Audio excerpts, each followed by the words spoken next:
Hello बच्चों, कैसे हैं आप सब। आज मैं आपके सामने फिर थर्मोडायनेमिक्स का नेक्स्ट टॉपिक लेकर आया हूं। थर्मोडायनेमिक्स ऊष्मागतिकी के बारे में आप पढ़ चुके हैं मेरे पहले दूसरे वीडियो में। तीसरे वीडियो में मैं फिर आपके सामने आया हूं। प्रिय बच्चों, थर्मोडायनेमिक्स में आज हम प्रूव करना सिखाएंगे आपको कि what is the relation between CP and CV. CV और सीपी में क्या रिलेशन होता है। उसके पहले कुछ फैक्टर हैं, उसको हम सीखने जा रहे हैं। आइए देखते हैं वो फैक्टर क्या हैं। पहला फैक्टर ये है आंतरिक ऊर्जा। आंतरिक ऊर्जा, इंटरनल एनर्जी। आंतरिक ऊर्जा क्या होती है।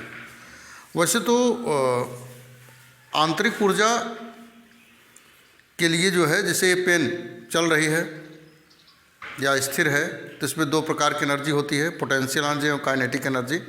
लेकिन इस वस्तु के अंदर जो ऊर्जा है, जो अणुओं से बना है, परमाणुओं से बना है, तो इसके लिए थर्मोडायनेमिक्स से जो आंतरिक ऊर्जा होगी वह होगी कि किसी पदार्थ की अणुओं की ऊर्जा, किसी पदार्थ के अणुओं की ऊर्जा क्या कहलाती है, आंतरिक ऊर्जा कहलाती है। किसी पदार्थ के अणुओं की ऊर्जा क्या कहलाती है बच्चों, आंतरिक ऊर्जा कहलाती है। क्योंकि अणु क्या होते हैं, हमेशा मोशन में होते हैं, गति करते रहते हैं, रैंडमली मोशन करते रहते हैं, सिमल्टेनियसली मोशन करते रहते हैं, मतलब यादृच्छया गति करते रहते हैं। कोई ज़रूरी नहीं है कि वो एक्स एक्स पर गति कर रहा है, वाई एक्स पर कर रहा है, कि जेड एक्स पर कर रहा है। ये कोई डिफिनिट नहीं है। वो किसी भी एक्सिस पर गति कर रहा है या स्वयं एक जगह रहकर वाइब्रेट कर रहा है। तो उस अणु की जो कि मोशन की अवस्था में है, उसकी जो आंतरिक ऊर्जा है, उसी को हम आंतरिक ऊर्जा के नाम से जानते हैं। अणुओं की जो आंतरिक ऊर्जा है उसको हम इंटरनल एनर्जी या आंतरिक ऊर्जा कहते हैं। तो जब भी आपके पास डिफिनेशन लिखने के लिए आएगा कि आंतरिक ऊर्जा की डिफिनेशन क्या होती है, आप बताइए, तो आप बोलेंगे किसी पदार्थ के अणुओं की ऊर्जा, अणुओं की ऊर्जा जो होती है आंतरिक ऊर्जा कहलाती है। यह केवल ताप पर डिपेंड करती है। ताप बढ़ेगा तो आंतरिक ऊर्जा बढ़ती है, ताप घटता है तो आंतरिक ऊर्जा घटती है। अब आइए हम नेक्स्ट टॉपिक पर चलते हैं, जिसका नाम है विशिष्ट ऊष्मा। विशिष्ट ऊष्मा बच्चों, विशिष्ट ऊष्मा को इंग्लिश में कहते हैं स्पेसिफिक हीट। हर पदार्थ की एक अलग ऊष्मा होती है। जैसे इस पेन को पिघलाने के लिए हमको जो ऊर्जा चाहिए, और इतने ही माप की अगर एक लोहे की छड़ है, उसको पिघलाने के लिए जो ऊष्मा चाहिए, सेम ऊष्मा नहीं चाहिए, सब अलग अलग ऊष्मा चाहिए। तो किसी पदार्थ की जो विशिष्ट ऊष्मा होती है वो क्या होती है, आइए हम सीखते हैं कि किसी पदार्थ के एकांक द्रव्यमान, किसी पदार्थ के एकांक द्रव्यमान का ताप 1 डिग्री सेल्सियस बढ़ाने के लिए आवश्यक पदार्थ की मात्रा, आवश्यक पदार्थ की मात्रा उस पदार्थ की विशिष्ट ऊष्मा कहलाती है। उस पदार्थ की क्या कहलाती है, विशिष्ट ऊष्मा कहलाती है। इसे C से व्यक्त करते हैं। तो हमने देखा कि दो बातों पर विशिष्ट ऊष्मा डिपेंड कर रही है। किस पर, किस पर, एक तो जो है वस्तु के द्रव्यमान पर, और दूसरे ताप पर। मैंने माना कोई यम द्रव्यमान की वस्तु है, यम द्रव्यमान की वस्तु है। क्या मान लिया बच्चों, यम द्रव्यमान की कोई वस्तु है। तो यम द्रव्यमान की जो वस्तु है उस पर, उसको यम द्रव्यमान की वस्तु है तथा Q ऊष्मा देने पर, Q ऊष्मा देने पर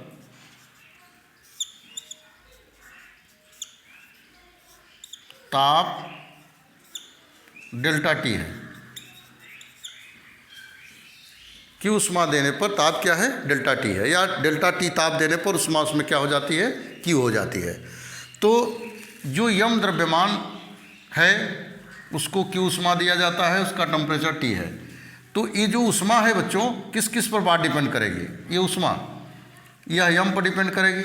मान लीजिए द्रव्यमान कम है और आपने क्या किया कि ऊष्मा आप ज़्यादा देंगे तो ज़्यादा हीट हो जाएगी। तो कहने का मतलब ये है कि कम द्रव्यमान है या अधिक द्रव्यमान है, इस पर ऊष्मा डिपेंड करती है। और ऊष्मा किस पर डिपेंड करती है? ताप पर डिपेंड करती है। किस पर डिपेंड करती है? ताप पर। ऊष्मा का बढ़ना घटना दो बातों पर निर्भर करता है कि वह वस्तु कैसी है, उसका मास क्या है, या उसको टेम्परेचर कितना मिला। ये दो बातों पर डिपेंड करती है। समीकरण 1 तथा 2 से, समीकरण 1 तथा 2 से Q प्रोपोर्शनल क्या हो जाएगा? m into delta T. अब देखिए Q इक्वल टू क्या हो जाएगा? C m into delta T, CMT। ठीक है। C क्या है? विशिष्ट ऊष्मा है। ये फार्मूला मुझको मिल गया विशिष्ट ऊष्मा का। Q equal to CMT। आप HMT घड़ी का नाम सुने होंगे, HMT। अगर आप HMT का नाम सुने हैं तो आप इसको HMT लिख दें। HMT याद करने का तरीका है, कोई सूत्र नहीं है। H मतलब क्या? हीट। यहाँ H मतलब क्या? हीट। और C मतलब भी क्या होता है? Specific heat. तो हीट कहिए चाहे स्पेसिफिक हीट कहिए, तो याद करने का फार्मूला यही है। मास वही है, टेम्परेचर वही है। तो ये फार्मूला आपको याद हो गया, Q इक्वल टू CMT। तो HMT अगर याद है आपको, हीट याद है, तो इसको स्पेसिफिक हीट के नाम से आप जानिए और ये फार्मूला आपको विशिष्ट ऊष्मा का प्राप्त हो गया। अब देखिए, अब हम इस बात पर बात करेंगे कि अगर अलग अलग परिस्थितियां हों तो विशिष्ट ऊष्मा उस समय क्या होगी। जैसे मान लीजिए कि समतापी प्रक्रम में, समतापी प्रक्रम में, समतापी प्रक्रम के लिए, समतापी प्रक्रम के लिए डेल्टा टी का मान बच्चों क्या होता है? 0 होता है। समतापी प्रक्रम के लिए डेल्टा टी का मान क्या होता है? 0 होता है। तब Q बराबर क्या हो जाएगा? 0 हो जाएगा। Q की वैल्यू क्या हो जाएगी? 0 हो जाएगी। अब देखिए रुद्धोष्म प्रक्रम के लिए, रुद्धोष्म प्रक्रम के लिए C का मान क्या होगा? C का मान, तो Q का मान 0 हो जाएगा, तो C का मान भी 0 हो जाएगा, क्योंकि विशिष्ट ऊष्मा की बात हो रही है। रुद्धोष्म प्रक्रम के लिए यहाँ मैं लिख रहा हूँ, रुद्धोष्म प्रक्रम के लिए, रुद्धोष्म प्रक्रम के लिए Q जो होता है वो 0 हो जाता है। तो इस फार्मूले में अगर हम Q 0 करें तो Q इक्वल टू क्या है? C into m into delta T. तो C इक्वल टू क्या हो जाएगा? Q by m into delta T. तो यहाँ अगर हम Q 0 कर देंगे तो C इक्वल टू क्या हो जाएगा? 0 by m into delta T. तो C इक्वल टू क्या हो जाएगा? 0। और यहाँ भी देखिए ज़रा, यहाँ T इक्वल टू 0 करने पर, ज़रा सा हम आपको डिफाइन कर रहे हैं, T इक्वल टू 0 करने पर तो C की पहले वैल्यू निकाल लीजिए। C इक्वल टू क्या हो जाएगा? Q by C into Q by m into delta T, m into delta T हो जाएगा। और Q बाई जब T यहाँ 0 करेंगे, m इंटू 0, तो Q बाई 0 होगा, और जिसकी वैल्यू क्या हो जाएगी बच्चों? इनफाइनाइट हो जाएगी। तो ध्यान रखिए कि समतापी प्रक्रम में जो विशिष्ट ऊष्मा होती है वो इनफाइनाइट होती है उसकी वैल्यू, और रुद्धोष्म प्रक्रम के लिए जो विशिष्ट ऊष्मा होती है वो 0 होती है। इस बात को आपको ध्यान में रखना है। आइए चलते हैं, अब आपको बताते हैं विशिष्ट ऊष्मा की बीमा। विशिष्ट ऊष्मा की बीमा, इसको मैं इरेज कर दे रहा हूँ।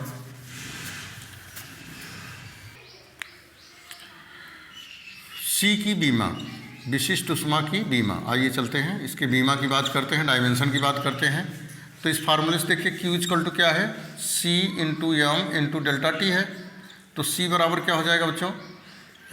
C बराबर हो जाएगा Q by m into delta T. तो Q की बीमा क्या होती है? Q क्या है? ऊष्मा है। ऊष्मा एक प्रकार की ऊर्जा है। ऊर्जा की बीमा वही होगी जो स्थितिज ऊर्जा की बीमा होगी।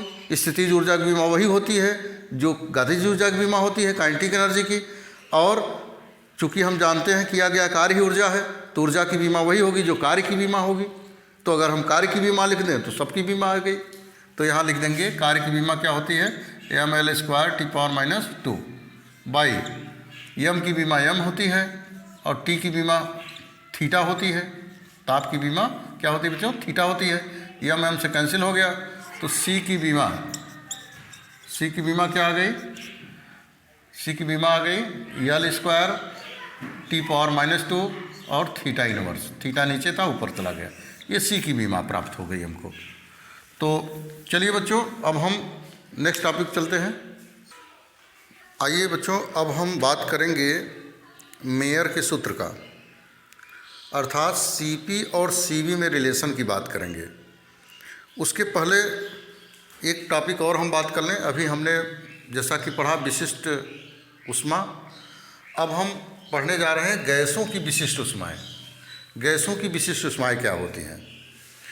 गैसों की जो विशिष्ट ऊष्माएँ होती हैं वो दो प्रकार की होती हैं। एक तो स्थिर आयतन पर गैस की विशिष्ट ऊष्मा होती है और एक स्थिर दाब पर विशिष्ट ऊष्मा होती है। जैसा कि आपने विशिष्ट ऊष्मा की परिभाषा पढ़ा कि अभी मैंने आपको बताया कि किसी एक मोल का ताप 1 डिग्री सेल्सियस बढ़ाने के लिए जितने ऊष्मा की ज़रूरत पड़ती है उसे हम विशिष्ट ऊष्मा कहते हैं। तो केवल परिभाषा वही है, केवल आप स्थिर ताप और स्थिर आयतन के लिए वो शब्द यूज कर लेंगे, बाकी डिफिनेशन आप एक बार याद कर लेंगे तो आपको यहीं थोड़ा सा शब्द का अंतर करना है, बाकी ये भी डिफिनेशन आपकी रेडी हो जाएगी। स्थिर आयतन पर विशिष्ट ऊष्मा, बात ये आ गई कि स्थिर आयतन पर विशिष्ट ऊष्मा क्या होगी, तो वहाँ आप बोलेंगे कि स्थिर आयतन पर किसी गैस के 1 मोल का ताप 1 डिग्री सेल्सियस बढ़ाने के लिए आवश्यक ऊष्मा स्थिर आयतन की विशिष्ट ऊष्मा कहलाती है। और इसे किसे व्यक्त करते हैं? सीवी से व्यक्त करते हैं, क्योंकि यहाँ आयतन स्थिर है, कांस्टेंट कौन है? वॉल्यूम कांस्टेंट है, इसलिए इसे क्या कहते हैं? सीवी कहते हैं। क्यों? सी मतलब क्या? Specific heat. अभी हमने पढ़ा कि सी को हम विशिष्ट ऊष्मा कहते हैं और वी को वॉल्यूम कहते हैं, इसलिए विशिष्ट ऊष्मा को, स्थिर आयतन पर विशिष्ट ऊष्मा को हम सीवी कहते हैं। सेम टू सेम यही बात यहाँ। स्थिर दाब पर विशिष्ट ऊष्मा, स्थिर दाब पर किसी गैस के 1 मोल का ताप 1 डिग्री सेल्सियस बढ़ाने के लिए आवश्यक ऊष्मा स्थिर दाब की पर विशिष्ट ऊष्मा कहलाती है। इसे हम सीपी से व्यक्त करते हैं। क्यों? क्योंकि विशिष्ट ऊष्मा को सी से व्यक्त करते हैं और पी को प्रेशर कांस्टेंट है यहाँ पर, तो इसलिए कांस्टेंट प्रेशर पर स्थिर दाब पर जो विशिष्ट ऊष्मा आई गैस की वो सीपी कहलाई, इसे सीपी से व्यक्त करते हैं। अब हम पढ़ेंगे सीपी और सीवी में क्या रिलेशन है। आइए अब हम नेक्स्ट टॉपिक पर बात करते हैं। बच्चों इसका स्क्रीनशॉट ले लें और फेयर कॉपी में इसको नोट कर लें। आइए बच्चों अब हम उस इम्पॉर्टेंट टॉपिक की बात करते हैं जो कि बोर्ड एग्ज़ाम में कई बार आ चुका है और अक्सर कई सेट जो पेपर के बनते हैं किसी न किसी सेट में आता ही है। तो अगर मैं कहूँ कि इम्पॉर्टेंट क्या वेरी इम्पॉर्टेंट है, तो बिल्कुल आप इसको समझ लें कि बहुत ही अच्छा है कि इस पर कंपटीशन में भी क्वेश्चन आते हैं और यह बहुत ही इम्पॉर्टेंट टॉपिक है। ये कह लीजिए थर्मोडायनेमिक्स का ये बैकबोन है, रीढ़ की हड्डी है।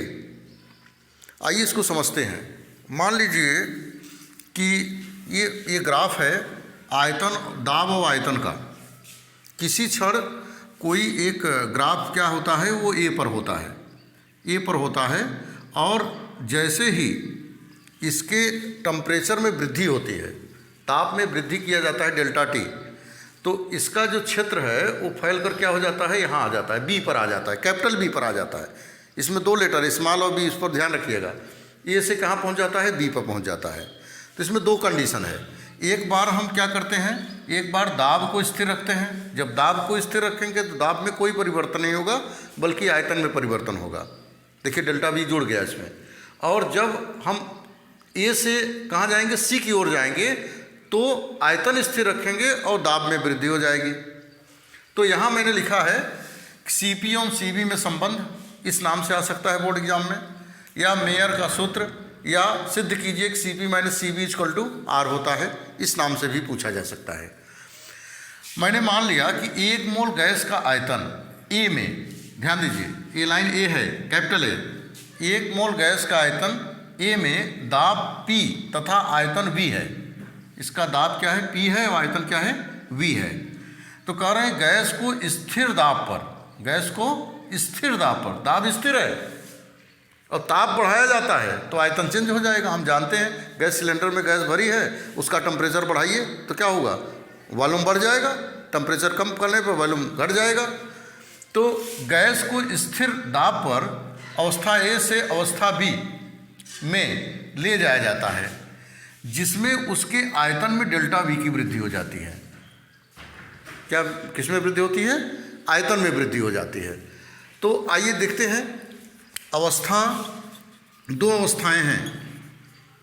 एक अवस्था है कि स्मॉल ए से स्मॉल बी ले जाते हैं, कब, जब दाब स्थिर रहता है, और दूसरी अवस्था है ए से सी ले जाते हैं जब आयतन स्थिर रहता है।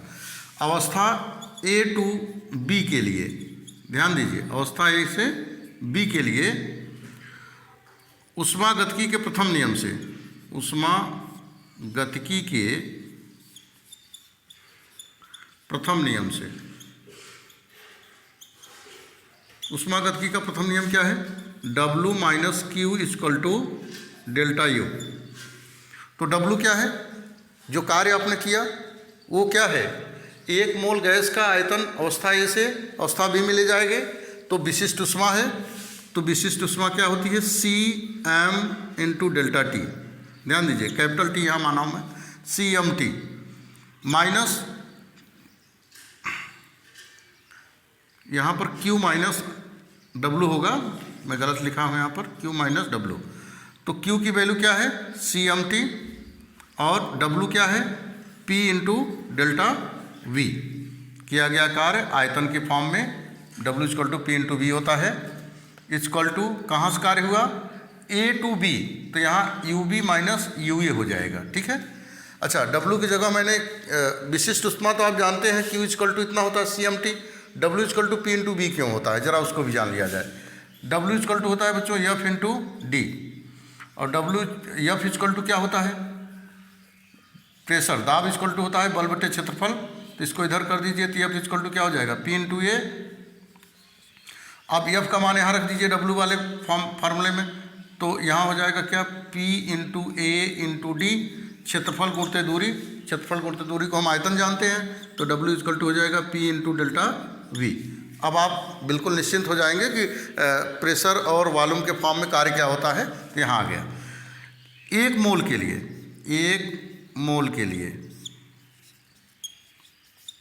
1 मोल के लिए m बराबर क्या हो जाएगा बच्चों, 1 हो जाएगा। तो m का मान 1 रखो, और जो c हो जाएगा वो क्या हो जाएगा, जो c हो जाएगा वो यहाँ देखिए, a से b जा रहे हैं तो कौन स्थिर है, p स्थिर है, तो ये c जो होगा CP हो जाएगा।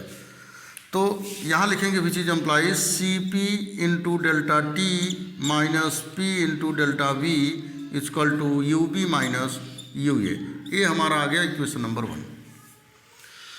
अब चलते हैं A टू B हो गया, अब हम चलते हैं कहाँ, A टू C के लिए। तो यहाँ लिखेंगे A टू C के लिए यही काम वहाँ भी करेंगे। A टू C के लिए Q minus W equal to delta U से,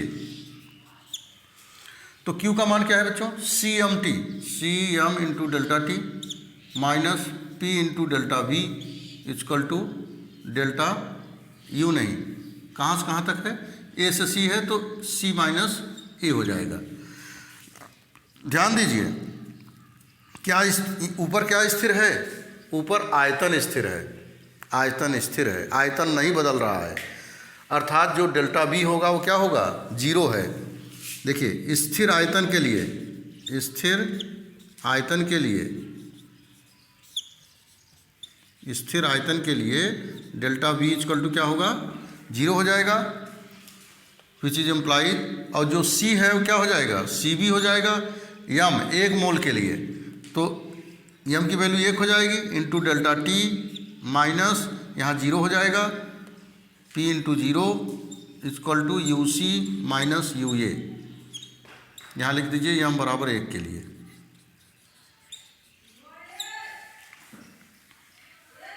विच is implies CB into delta T 0 हो जाएगा equal to UC minus UA। Equation number 2 हमारा बन गया। अब देखिए, टेम्परेचर दोनों के लिए सेम दिया गया है। ये जो परिवर्तन हुआ ए से बी और ए से सी, टेम्परेचर जो इसको दिया गया वही इसको दिया गया, मतलब कि इस पॉइंट को जो टेम्परेचर दिया गया वही पॉइंट के टेम्परेचर सेम है। तो यहाँ लिखेंगे चूँकि ताप वृद्धि समान है, चूँकि ताप वृद्धि समान है, अतः दोनों का मान क्या होगा, अतः ये दोनों जो वैल्यू है समीकरण ए और बी में दोनों मान क्या होंगे, बराबर होंगे। चलिए मान रखते हैं U B minus U A का मान क्या है समीकरण एक में, U B minus U A C P into delta T minus P into delta B equal to, अब समीकरण 2 से C B into delta T, ये वैल्यू इतनी है। अब इसको यहाँ लाते हैं और माइनस वाले को वहाँ भेजते हैं, तो C P into delta T minus C B into delta T equal to, minus उधर प्लस हो जाएगा, पी इंटू डेल्टा वी। यहाँ डेल्टा टी कॉमन ले लीजिए तो C P minus C B, यहाँ डेल्टा टी मैंने कॉमन ले लिया, इक्वल टू क्या हो जाएगा, पी इंटू डेल्टा वी। बिल्कुल इसका स्क्रीनशॉट ले लें और मैं इसको ऊपर वाले भाग को मिटा रहा हूँ, फिर ऊपर प्रूव करते हैं इसको। बिल्कुल स्क्रीनशॉट ले लें आप। चलिए आगे चलते हैं।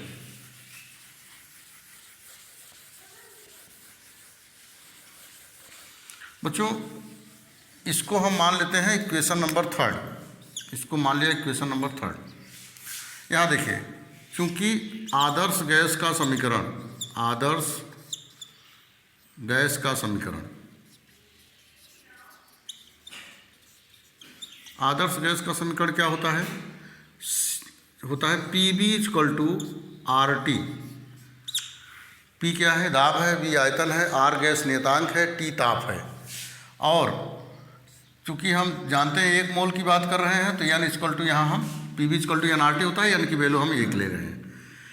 देखिए हमने क्या किया कि ताप बढ़ाया तो आयतन बढ़ा, ये हम जानते हैं कि ताप बढ़ाने पर आयतन बढ़ता है। ताप मैंने कितना बढ़ाया, डेल्टा टी, आयतन कितना बढ़ा, डेल्टा वी।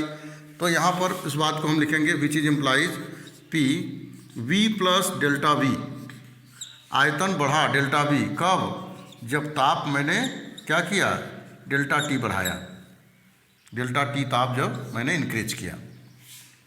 अब इसको अंदर जरा मल्टीप्लाई करिए तो यह जाएगा P B plus P into delta B equal to R T plus R into delta T.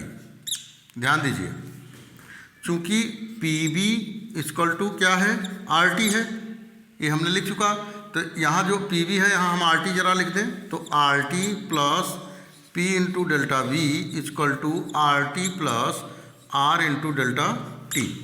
अब आर टी से आर टी क्या हो गया, कैंसिल हो गया, which is implies P into delta V equal to हो गया आर इंटू डेल्टा टी।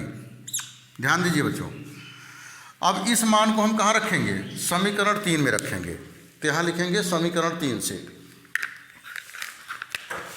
समीकरण 3 से, समीकरण 3 से,